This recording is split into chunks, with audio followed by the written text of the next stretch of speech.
ပါစီနီယာအက်ဒီတာအေးရမွန်မှာတရက်နေ့နောက်ပိုင်းပထမဆုံးလုပ်တဲ့သတင်းစာရှင်းလင်းပွဲဖြစ်တဲ့အတွက်မိကုံအတော်များများပါလာပါတယ်ဒီမှာအရင်သတင်းစာရှင်းလင်းပွဲတဲ့စာရင်လာတဲ့သတင်းတောက်နဲတဲ့အတွက် IFA ရဲ့မိကုံတွေကိုအားလုံးမေးမြန်းခွင့်ပြုပါလို့ကျွန်မဗိုလ်ချုပ်ကိုအရင်ဆုံးမြစ်တာအဲ့ဒါတော့ဟိုပေါ့မိုင်းမကတော့ကျွန်တော်3ခုအရင်မေးလိုက်ပေါ့နောက်ပြန်ကြောလို့ရရင်ကျွန်တော်ပြန်ကြောပေးပါကျန်တဲ့လူလည်းမေးခြင်းဥမှာဖြစ်တဲ့အတွက်ဟုတ်ပထမဆုံးမိကုံကတော့ဒေါန်ဆန်းစုကြည်နဲ့သမ္မတဦးဝင်းမြင့်အပါဝင်ပေါ့နော်အစိုးရထိပ်ပန်းခေါင်းဆောင်တွေကိုအခုလောလောဆယ်မှာဖမ်းထားပါတယ်ဒေါ်စုနဲ့ဦးဝင်းမြင့်ကိုသွင်းကုန်ပို့ကုန်ပုံမှန်တဘာဝဘေးရန်တွေပုံမှန်တွေနဲ့တရားစွဲထားပါတယ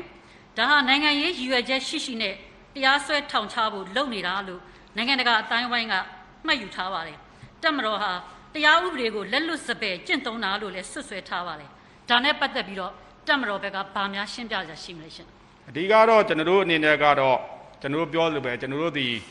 ီဒါဖွဲ့စည်းပုံအခြေခံဥပဒေနဲ့ဖွဲ့စည်းပုံအခြေခံဥပဒေကိုကျော်လွန်ခြင်းမရှိတဲ့ဥပဒေအတိုင်းပဲကျွန်တော်တို့လိုက်နာဆောင်ရွက်သွားမှာဖြစ်ပါတယ်နိုင်ငံရေးဖြစ်စဉ်များကိုဆောင်ရွက်တဲ့အခါမှာကျွန်တော်တို့ခုနပြောသလိုတော့နော်ဥပဒေအရဆောင်ရွက်ရတဲ့လုပ်ငန်းတွေရှိပါတယ်ကျွန်တော်တို့အနေနဲ့ပြောလို့တာကတော့ပြောနေတာကတော့ဥပဒေထက်ကျော်လွန်ပြီးတော့ကျွန်တော်တို့မြည်သည့်အရာကိုမှဆောင်ရွက်မှာမဟုတ်ပါဘူးလို့ပဲပြောချင်ပါတယ်ဟုတ်ကဲ့ပါ2008ဖွဲ့စည်းပုံအခြေခံဥပဒေပုံမှန်81အရ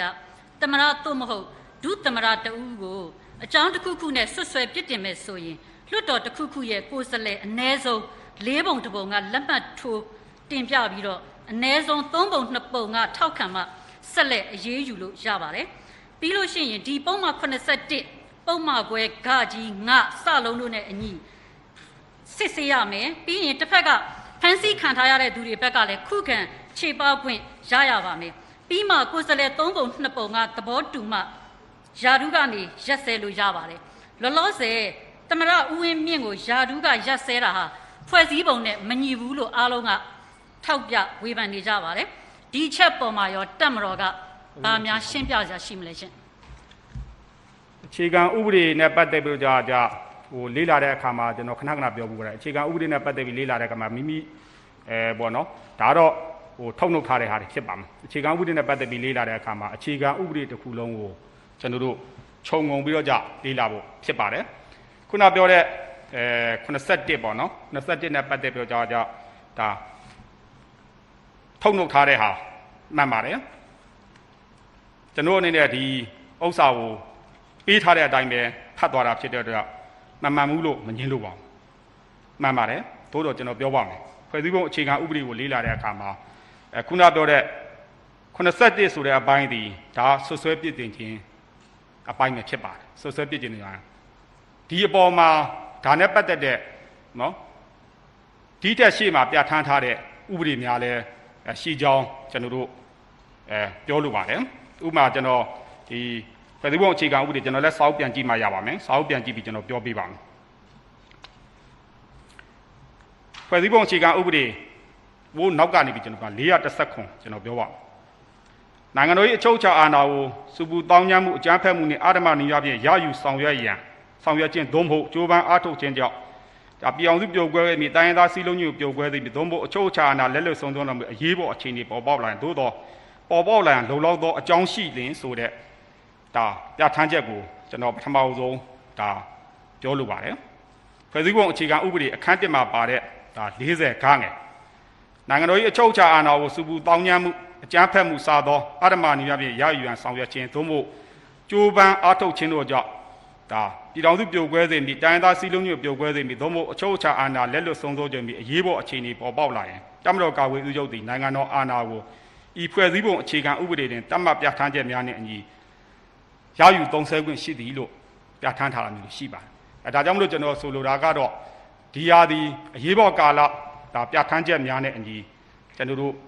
့ဒါဆောင်ရွက်ခဲ့ခြင်းဖြစ်ပါတယ်အရေးပေါ်ကာလပြဋ္ဌာန်းချက်များမှာပါတဲ့ခါတွေကိုအားလုံးလေ့လာပြီးခြုံငုံပြီးလေ့လာတယ်ပြီးရင်ကျွန်တော်တို့ဒါတစ်ကနေ48မှာရှိတဲ့ပုံမှန်တစ်ကနေ48မှာရှိတဲ့ဒါပထမအဆုံးဖြစ်တဲ့နိုင်ငံတော်ရဲ့အခြေခံမူတွေကိုလေ့လာပြီးနှိုင်းယှဉ်ကြည့်ရင်တွေ့နိုင်တယ်လို့ပြောလိုပါတယ်ဒါနဲ့ပတ်သက်ပြီးတော့ကျွန်တော်ပြောလိုတာကတော့တပ်မတော်အနေနဲ့ဒီနိုင်ငံတော်ရဲ့တာဝန်ကိုရယူပြီးတဲ့အချိန်မှာကျွန်တော်တို့ နိုင်ငံတော်တာဝန်ကိုရပြီးတဲ့အချိန်မှာကျွန်တော်တို့ထုတ်ပြန်ချက်များရှိပါတယ်ကျွန်တော်တို့ပြောဆိုချက်များရှိပါတယ်ဒီထုတ်ပြန်ချက်ပြောဆိုချက်တွေမှာအသေးစိတ်ဥပဒေနဲ့ညီမညီဆိုတာကိုအသေးစိတ်ကြည့်ရှုနိုင်တယ်လို့ကျွန်တော်တိုက်တွန်းလုပ်ပါတယ်ဟုတ်ကဲ့ပါဒီရက်ပိုင်းမှာပဲပေါ့နော်ဒီတပ်မတော်ကိုစန့်ကျင်ပြောဆိုသူတွေကိုထောင်ဒဏ်အနှစ်20ထိအပြစ်ပေးဖို့လွှတ်တော်ရဲ့သဘောတူညီချက်မပါဘဲနဲ့ဥပဒေကိုပြင်ဆင်လိုက်တာကိုကျွန်တော်တို့တွေ့ရပါတယ်ဒါပေမဲ့တစ်ဖက်မှာတော့ဒီရဲနဲ့ပေါ့နော်ဒီတပ်မတော်ဘက်ကလက်နက်မပါတဲ့စန္ဒပြနေသူတွေကိုအင်အားအလွန်ကျွံသုံးပြီးတော့ဖမ်းဆီးနှိမ်နင်းတာတွေကိုကျွန်တော်တို့တွေ့ရပါတယ်နောက်ဖမ်းထားပြီးတဲ့မပြေးနိုင်တဲ့စန္ဒပြသူတွေကိုတော့မှအလွန်ကျွံရိုက်နှက်တာတွေကိုလည်းကျွန်တော်တို့တွေ့ရပါတယ်ခုနဗိုလ်ချုပ်ပြောသွားတာတော့ဒါဗိုလ်ချုပ်တို့ဘက်ကအနေထားပေါ့နော်ကျွန်တော်တို့လွတ်လပ်တဲ့မီဒီယာတွေကနေရိုက်ထားတဲ့ဒီလိုအလွန်ကျွံအင်အားသုံးပြီးဖြိုခွင်းတာတွေလည်းအများကြီးရှိပါတယ်မှတ်တမ်းတွေလေဆိုတော့အဲ့ဒီလိုပေါ့နော်ဒီ ground ထဲမှာတကယ်လက်နက်မပါပဲစန္ဒပြတဲ့လူတွေကိုအင်အားအလွန်ကျွံသုံးပြီးတော့အောက်ခြေအဓိကရုဏ်းနှိမ်နင်းရဲတပ်ဖွဲ့ကပြင်းပြင်းထန်ထန်ဒီလိုပြုမှုဆောင်ရွက်နေတာတွေအပေါ်မှာဥပဒေရဘယ်လိုအရေးယူမှာလဲပေါ့နော်ဆိုတော့ဒါတွေကိုဒီလိုငြိမ်းချမ်းစွာပေါ့ဒီမိုကရေစီလို့ပြောရဲဆိုရင်မိမိရဲ့ဆန္ဒကိုလွတ်လပ်စွာထုတ်ဖော်ပြောဆိုခွင့်ရှိရပါမယ်ထုတ်ဖော်ပြသခွင့်ရှိရပါမယ်ဒါတွေကိုပေါ့အင်အားအလွန်ကျွံမသုံးဖို့တပ်မတော်ဘက်ကဘယ်လောက်ထိအာမခံချက်ပေးနိုင်မလဲရှင်အဓိကတော့နိုင်ငံသူနိုင်ငံသားများရဲ့အခွင့်အရေးဆိုတာရှိပါတယ်နိုင်ငံသူနိုင်ငံသားများရဲ့အခွင့်အရေးသည်နိုင်ငံသူနိုင်ငံသားများရရှိရမယ့်အခွင့်အရေးဖြစ်ပါတယ်သို့တော့နိုင်ငံသူနိုင်ငံသားများရဲ့အခွင့်အရေးကိုဆောင်ရွက်တဲ့အခါမှာတော့ကျွန်တော်တို့ပုံမှန်နော်354ကနေစပြီးကျွန်တော်တို့ပြဋ္ဌာန်းတာရှိတယ်နိုင်ငံတော်နိုင်ငံသားများမိမိအခွင့်အရေးတွေကိုဆောင်ရွက်တဲ့အခါမှာသူတစ်ပါးအခွင့်အရေးကိုလည်းလေးစားမှာဖြစ်တယ်သူတစ်ပါးရဲ့ရပိုင်ခွင့်တွေကိုလည်းလေးစားမှာဖြစ်ပါတယ်နောက်တစ်ခုကတော့ဒီနိုင်ငံတော်ရဲ့ခုနပြောတဲ့ဥပဒေတွေပေါ့နော်ဥပဒေတွေနဲ့ပတ်သက်ပြောရမယ်ဆိုမှနိုင်ငံတော်ရဲ့အရေးပေါ်ကာလဆိုင်ရာပြဋ္ဌာန်းချက်များနဲ့ပတ်သက်ပြောအရေးပေါ်ကာလဆိုင်ရာပြဋ္ဌာန်းချက်များအနေနဲ့ကတော့ကျွန်တော်တို့ခုကျွန်တော်တို့ကန့်သတ်နေတဲ့ဥပဒေများခုထုတ်ပြန်လိုက်တဲ့ဥပဒေများသည်နံပါတ်1ရည်ရွယ်ချက်ကတော့ကျွန်တော်တို့အနေနဲ့နိုင်ငံတော်ရဲ့လုံခြုံရေးနဲ့ပြည်သူတွေရဲ့လုံခြုံရေးတိုးမြင့်ရရှိစေဖို့အတွက်ကျွန်တော်တို့ရည်ရွယ်တာဖြစ်တယ်ပုံမှန်420အရအရေးပေါ်အခြေအနေကြီးညာထားစဉ်ကာလအတွင်းမှာလိုအပ်တဲ့နေမြေဒေသမှာနိုင်ငံသားတို့ရဲ့မူလအခွင့်အရေးတရားကိုဖြစ်တဲ့တရားထက်ပို၍ဖြစ်စေလိုအပ်တယ်လို့ကန့်သတ်နိုင်သည်သို့မဟုတ်ရပ်ဆိုင်းနိုင်သည်ဆိုတာပါပါတယ်ကျွန်တော်တို့အနေနဲ့အားလုံးကိုရပ်ဆိုင်းထားတာမရှိဘူးအားလုံးကိုကန့်သတ်ထားတာမရှိဘူးလိုအပ်ရင်လိုအပ်တဲ့လောက်ကျွန်တော်တို့ဆောင်ရွက်နေခြင်းမျိုးဖြစ်ပါတယ်အခုနပြောတဲ့မီဒီယာများအနေနဲ့ပြောတဲ့ဟာတွေကျွန်တော်တို့တွေ့ပါတယ်ဒီ